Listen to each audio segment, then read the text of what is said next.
अस्सलामुअलैकुम दोस्तों, हूँ तमारी सामे आज एक नवी रेसिपी लईने आई छूँ। तुवेरोना લીલવાની કચોરી બનાવવાની છે આપણે, જે ખૂબ જ ટેસ્ટી લાગે છે। શિયાળામાં ખૂબ જ સરસ રીતે તુવેર આપણને મળી રહે છે। તો લીલવાની કચોરી બનાવવાનું આપણે સ્ટાર્ટ કરીશું। ત્યાર પહેલાં તમે સબસ્ક્રાઈબ કરી દેજો ને મારી રેસિપીને જરૂરથી દોસ્તોમાં શેર કરજો। તો ચાલો આપણે બનાવવાનું સ્ટાર્ટ કરીએ લીલવાની કચોરી। લીલવાની કચોરી બનાવવા માટે મેં 500 ગ્રામ તુવેરના દાણા લઈ લીધા છે। તમે જોઈ શકો છો કેટલા સરસ લીલા સરસ દાણા છે। તેને આપણે ક્રશ કરવાના છે। દાણા ચોપ કરવા માટે મેં કટરમાં નાખી દીધા છે। એની અંદર આપણે 2 લીલા મરચાં બી એડ કરી દઈશું અને આપણે એને ચોપ કરી દેવાના છે અને ઢક્કણ ઢાંકીને।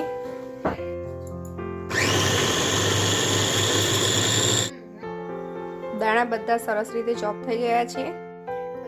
કચોરીનો વઘાર કરવા માટે મેં તેલ ગરમ કરી દીધું છે। તેની અંદર આપણે 50 ગ્રામ જેટલું તેલ નાખવાનું છે। 50 ગ્રામ જેટલું મેં તેલ એડ કરી દીધું છે। એની અંદર તેલ ગરમ થઈ ગયું છે। એની અંદર આપણે હાફ ટીસ્પૂન જેટલી રાઈ નાખીશું। રાઈ થઈ ગઈ છે। એની અંદર હાફ ટીસ્પૂન જેટલી આપણે હિંગ નાખીશું। પછી આપણે 3 ચમચી જેટલી આપણે એની અંદર તલ એડ કરી દેવાના છે। એમાં આપણે જે દાણા ક્રશ કર્યા હતા તે આપણે એની અંદર એડ કરી દેવાના છે।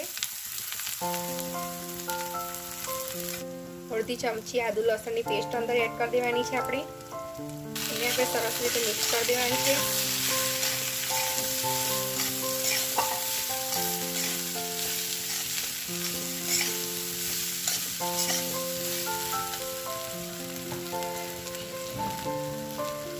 એમાં હાફ ટીસ્પૂન જેટલી આપણે હળદર એડ કરીશું। સ્વાદ પ્રમાણે મીઠું નાખવાનું છે। અડધી ચમચી મેં મીઠું લઈ લીધું છે તે આપણે અંદર એડ કરી દઈશું અને સરસ રીતે આપણે મિક્સ કરી દેવાનું છે।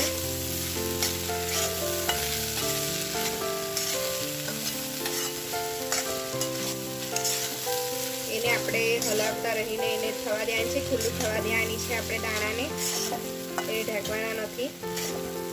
આ રીતે ખુલ્લા એને થોડી વાર ચડવા દેવાના છે। 5 થી 7 મિનિટ જેટલો સમય લાગશે।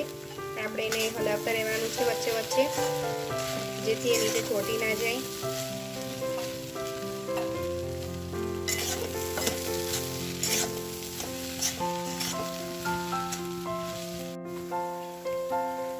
આપણે એની અંદર મીઠી લીમડીના પાન નાખી દેવાના છે। 10 થી 15 મેં મીઠી લીમડીના પાન લીધા છે, તેને કતરી કાઢ્યા છે, તે નાખી દઈશું।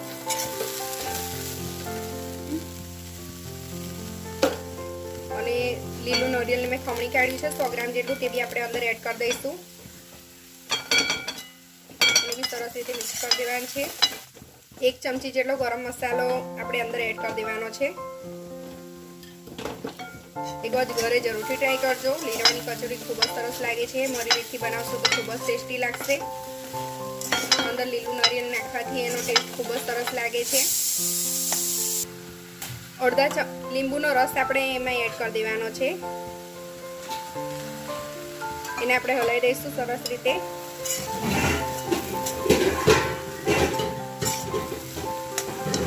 હવે એમાં આપણે ખાંડ નાખવાની છે। 100 ગ્રામ જેટલી મેં ખાંડ લઈ લીધી છે, તે આપણે એની અંદર એડ કરી દઈશું। ખાંડ વધારે ઓછી તમે કરી શકો છો। થોડીક મીઠી હોય તો જ કચોરી સારી લાગે છે, એટલે એ રીતથી મેં રાખી છે ખાંડને। તમારે જે રીતની રાખવી હોય એ રીતે તમે રાખી શકો છો। ઓછી મીઠાશ ખાતા હોય તો ઓછી રાખી શકો છો, વધારે ટેસ્ટ પ્રમાણે તમે રાખી શકો છો એને। આપણે આ રીતે સરસ રીતે હલાવી દેવાનું છે। હવે એની અંદર આપણે લીલા ધાણા એડ કરી દેવાના છે। જેમાં 50 ગ્રામ જેટલા લીલા ધાણા લઈ લીધા છે, એને આપણે અંદર એડ કરી દીધા છે। અને લીલું લસણને બી મેં 50 ગ્રામ જેટલું લઈ લીધું છે, તે બી આપણે એમાં નાખી દઈશું। લીલું લસણ ઓપ્શન્સ છે, તમારે નાખવું હોય તો નાખી શકો છો, ના નાખવું હોય તો કોઈ વાંધો નહીં, પણ લીલા લસણનો ટેસ્ટ ખૂબ જ સરસ લાગે છે। એક વખત મારી રીતથી જરૂરથી બનાવજો, ઘરે જરૂરથી ટ્રાય કરજો, ખૂબ જ ટેસ્ટી લાગે છે। આપણું સ્ટફિંગ તૈયાર થઈ ગયું છે। એના કચોરી ભરવા માટે આપણે એનું લોટ તૈયાર કરી દઈશું। લોટ બાંધવા માટે મેં 500 ગ્રામ મેદો લીધો છે, જે એનર્જીનો મેદો છે, તે ખૂબ જ સરસ આવે છે। તમને એ એસએફ ટ્રેડર્સમાંથી મળી રહે છે, જે છોટાઉદેપુર પાવી જેતપુરમાં દુકાન છે. ત્યાં તમને દરેક જાતની વસ્તુ મળી રહે છે. લીલું નારિયેલ છે, તલ છે, જે તમારે જોઈએ તે બધી વસ્તુ ત્યાં કિરાણાની સ્ટોર પર મળી રહે છે. તો એકવાર જરૂરથી મુલાકાત લેજો. 500 ગ્રામ મેદો લીધો છે, તેને આપણે ચાળી લઈશું.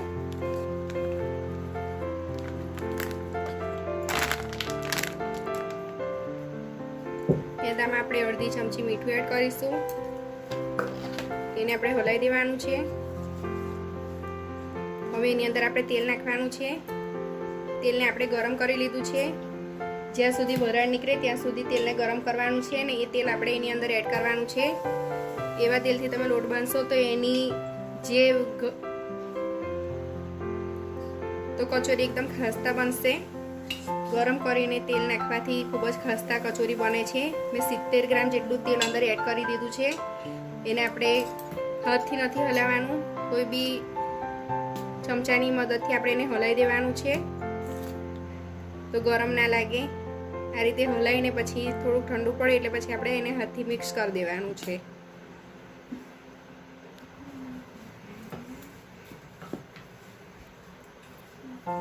તેલ જરૂર પ્રમાણે નાખવાનું છે. 70 ગ્રામ જેટલું મેં તેલ નાખ્યું છે, પણ થોડુંક ઓછું લાગે છે એટલા માટે મેં બીજું બી તેલ અંદર નાખી રહી છું. તમારે અંદર તેલ જરૂર પ્રમાણે નાખવાનું છે કે આપણે જે લોટ બાંધીએ તેનું આ રીતે ફૂલ તૈયાર થાય એ રીતનું આપણે લોટમાં તેલ એડ કરી દેવાનું છે. લોટની અંદર તેલ કમ્પ્લીટ માપનું આવી ગયું છે, દેખી શકો છો તમે.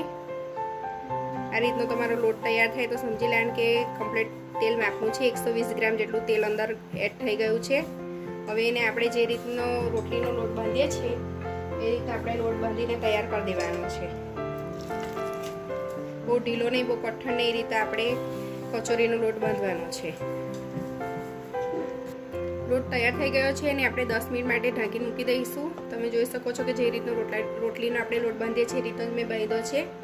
એને આપણે 10 મિનિટ માટે ઢાંકીને મૂકી દઈશું. લોટને 10 મિનિટ થઈ ગઈ છે. આપણે કચોરી બનાવીશું.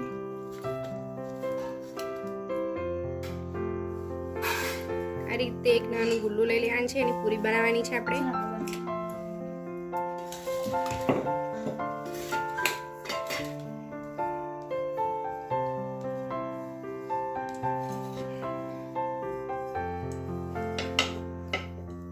આ રીતે આપણે કચોરીના સ્ટફિંગને અંદર ભરી દેવાનું છે.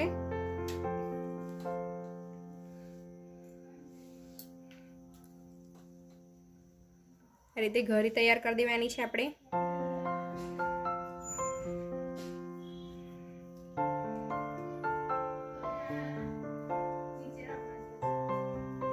જે વધારેનું ઉપર લોટ હોય તે આપણે નીકાળી લેવાનો છે.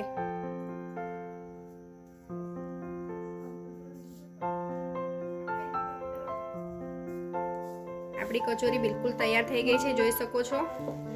આ રીતે બધી કચોરીને આપણે તૈયાર કરી દેવાની છે. એને થોડો ગોલ ગોલ આ રીતે ફેરવી લેવાની છે એટલે સરસ રીતે કચોરી સેટ થઈ જાય. આ રીતે આપણે બધી કચોરીને તૈયાર કરી દેવાની છે. આપણી બધી કચોરી તૈયાર થઈ ગઈ છે. કચોરી તળવા માટે મેં તેલ ગરમ કર્યું છે. તેલ ગરમ થઈ ગયું છે. એની અંદર આપણે કચોરી એડ કરીશું. આ રીતે બધી કચોરીને આપણે એડ કરી દેવાની છે.